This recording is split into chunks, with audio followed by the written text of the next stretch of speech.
This episode sponsored by Olipop. That's right, we got a new one. I've always believed that Disney was a brand that needed to be accessible. Yeah. And I think that in our zeal to grow profits, we may have been a little bit too aggressive about some of our pricing.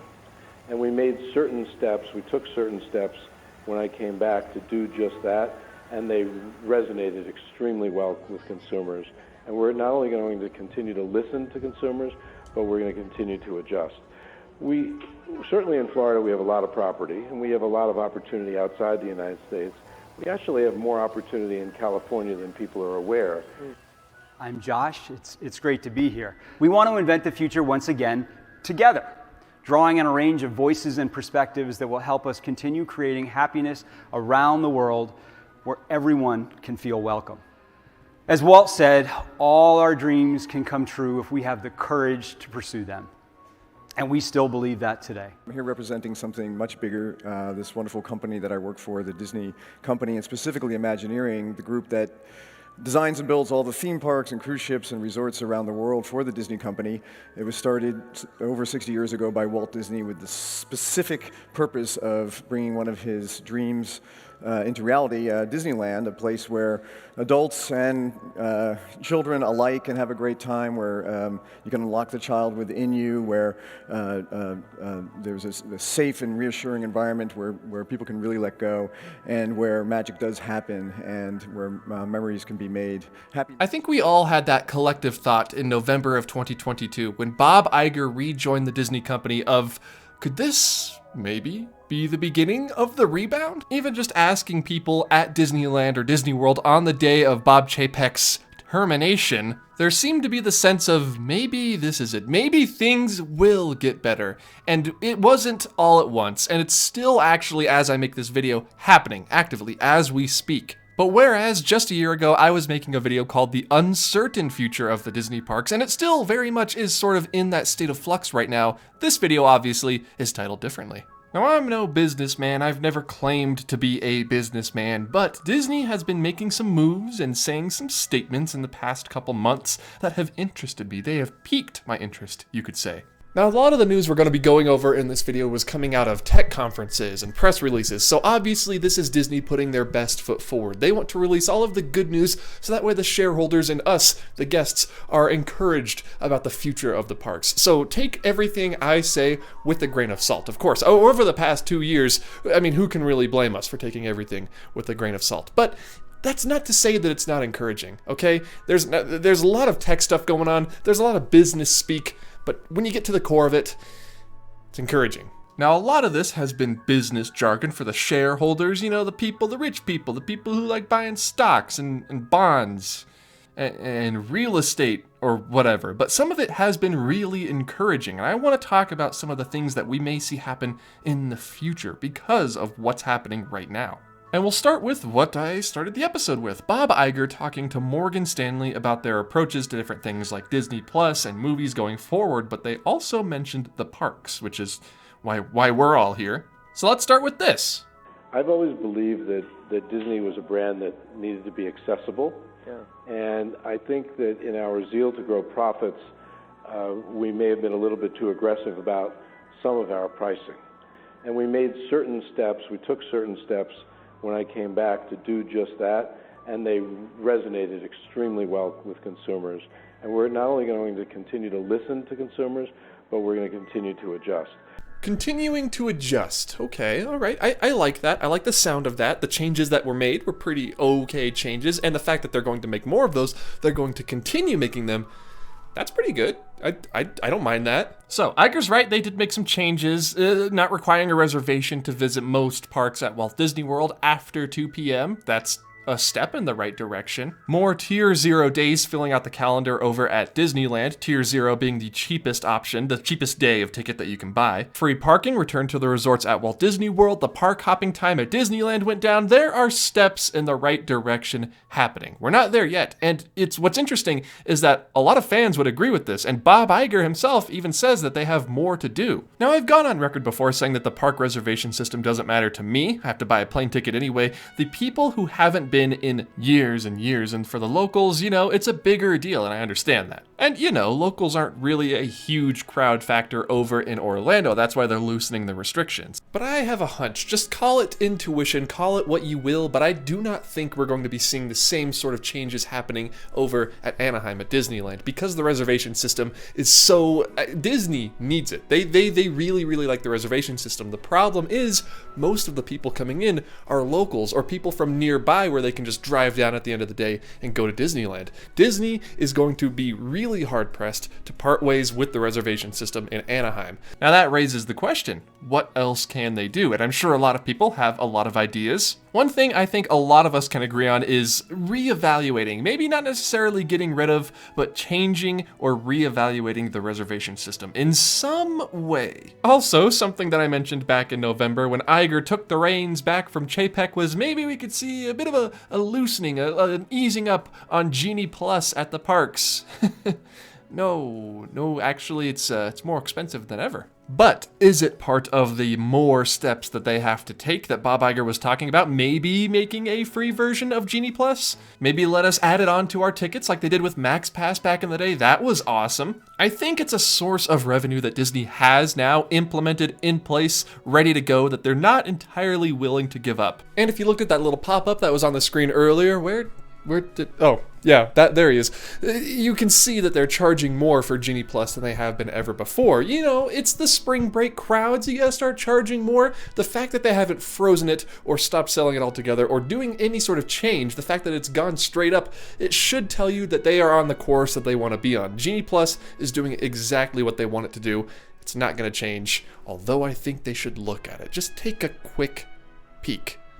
Iger, just look at it. There's also something that Bob Iger said in the Morgan Stanley interview that caught the ears of a couple of people. And by a couple, I mean everybody was listening in, right? It wasn't just me.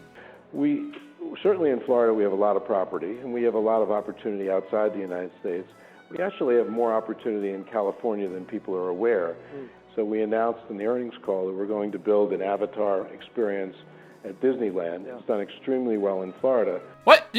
You all just heard what I heard, right? He compared the Avatar experience coming to Disneyland that was recently announced directly to Pandora at Walt Disney World, while also saying that they have more opportunity in California than people realize. And I don't even think this counts Disneyland Forward. Disneyland Forward was a sales pitch. It's not a thing yet. This is currently speaking about today. I made a video previously talking about this potential Avatar experience and what it could be, and I was putting my money on just sort of a launch bay style movie exhibit showing us props and different artifacts, maybe a meet and greet or two of characters from the movie or things from the movie. D23 even did an article about Pandora and the Disneyland Avatar experience recently, and here's what it had to say. I'm gonna do my best, Iger, here. If you've had the chance to experience Pandora, the world of Avatar, at Disney's Animal Kingdom theme park, you have a pretty good idea of what the Imagineers are capable of.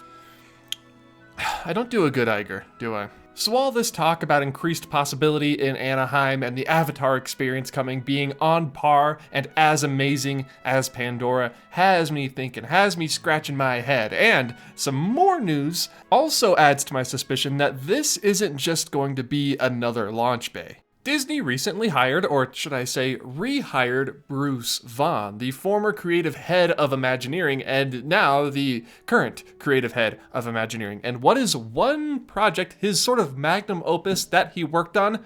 That was Pandora, the world of Avatar at Disney's Animal Kingdom. Why bring this man back specifically at this period of time? I think, again, none of this is confirmed. It's all just sort of swirling around in my head right now.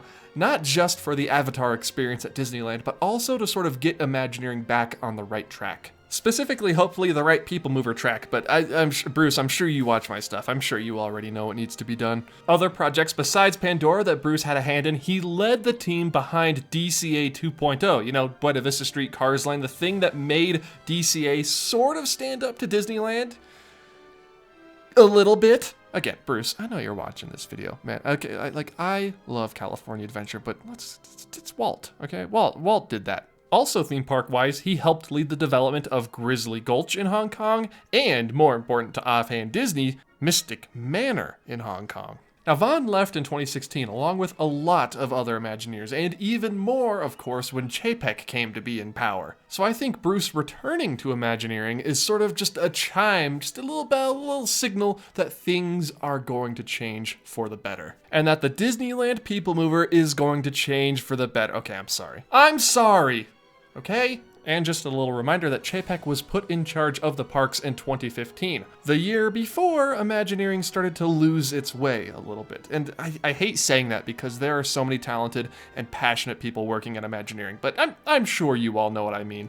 Now, of course, I need to say that not all of this will happen immediately, right? Okay, it's March 15th as I record my voice to you now. Bruce's first day back in the Imagineering offices will be on Monday the 20th, so a few days after you see this. The only project that I expect to see with his handprints on it in the next few years is this Avatar experience planned for Disneyland, and I think it's going to be sizable. I don't think it's going to be an exhibit anymore. Maybe not an entire land, but maybe something in between. And as I record this today, Disney has already announced a couple of new things coming to Walt Disney World for the 100 Years of Wonder celebration. So there's some more things that are going to be happening. We got some concept art for the Mickey meet and greet. We got some concept art for the new Epcot nighttime show. Things I think, I don't know. I don't know. I don't want to jinx it, but it seems things might be starting to look up a little bit. It's really, really easy to not give Disney the benefit of the doubt, and I don't blame anyone for sort of being burned by Disney. I don't, okay? It's been a really rough couple of years here. Oh no, it's 2023. But I've said numerous times in older videos that the Disney parks were simultaneously the best they had ever been right now and the worst they had ever been right now. And I'm hoping these changes that Bob and Bruce and everybody, all the Disney folks, all the workers together, the cast members, especially the cast members, I hope that this is the beginning of that other half, the half that's worse than it's ever been, beginning to heal itself. I'm talking ride maintenance, right? I'm talking park cleanliness. I'm talking attention to detail. I'm talking about care put into these new attractions and care put into these existing lands and attractions. But also not just things that are inside the park, things that are around the park, resorts, tickets, reservation systems, park hopping, prices, all of this. I'm a stupid, dumb idiot optimist, okay? I want the parks to be as good as they could possibly be, and steps are beginning to be taken under the tutelage of Bob Iger. I just used the word tutelage in a video. That's pretty impressive. I'm not saying that he's the savior of the Disney parks. I'm not saying that things are better right now. All I'm saying is that I'm feeling a shift in the winds.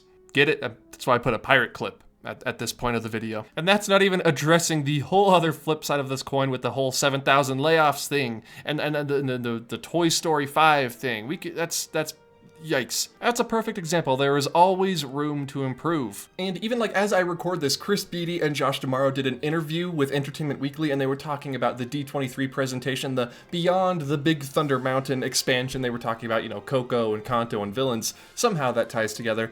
And they were sort of like in a tug of war talking about like this villains thing is going to happen or this villains thing was just daydreaming. And I think it's really interesting to sort of see where Disney goes with all of these big concepts announced. I mean, you gotta remember that the Big Thunder Mountain project is just completely blue sky right now. I don't think that we're gonna see something like that materialize anytime soon, but you never know.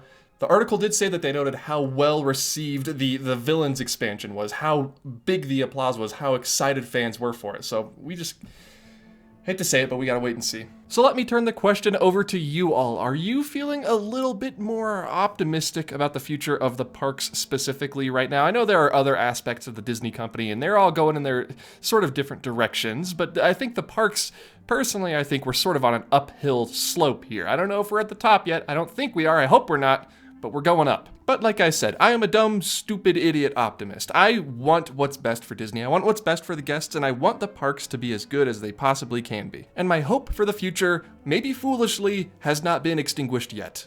Is yours? Let me know. But so far, I want to give them the benefit of the doubt. The changes, the pace of these changes has been pleasantly surprising. It's a lot quicker than I thought they were going to be happening, okay? A couple months is a lot better than half a year or a year, so I got to give them kudos for that. But what do you think? Like I said, are you encouraged? Are you just sort of cautiously optimistic? Or are you completely just off the bus, off the road? You don't want anything to do with Disney until it is fixed and the reservation system is gone and Genie Plus is gone and all of that is completely removed from the park experience. Because all of those opinions, I think, are valid, genuinely. And now, the video is over. So I guess that means I don't have to listen in to any more news or business conferences or South by Southwest presentations. So that is a big plus for me. I am gonna go and talk about the People Mover some more because that's what I do here. And that's what all of you come to this channel to watch, is me talking about the People Mover. So let's get started. So the Disneyland People Mover opened in May.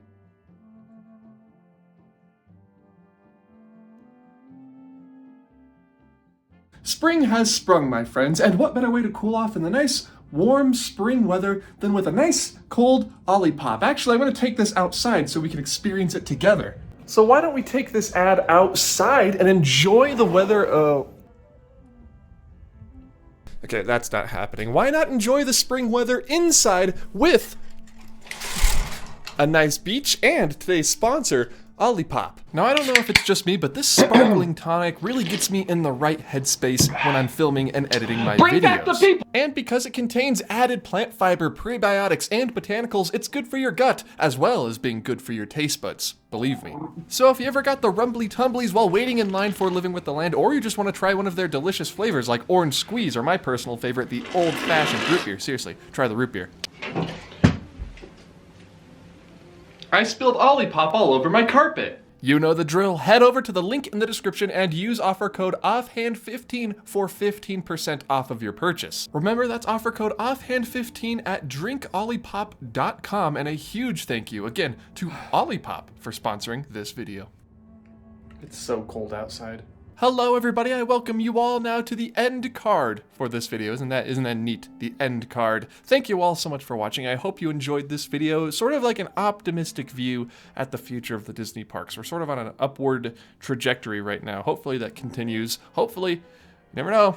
If you enjoyed this video and want more videos like it, please be sure to hit the like button. And if you're new around here, why not hit that subscribe button? It helps the channel out a lot and you get more videos just like this one in your sub box every Saturday. Be sure to follow me on my other social medias, TikTok, Instagram, and Twitter at Offhand Disney. And of course, come on, you thought I wouldn't say it? A very, very big thank you to all of my supporters over at patreon.com/offhanddisney. Along with today's sponsor and other days' sponsors, they are the ones who help keep this channel afloat. So a very, very big thank you to all of my supporters over there. They get early access to videos, sometimes episode audio for just $1 a month.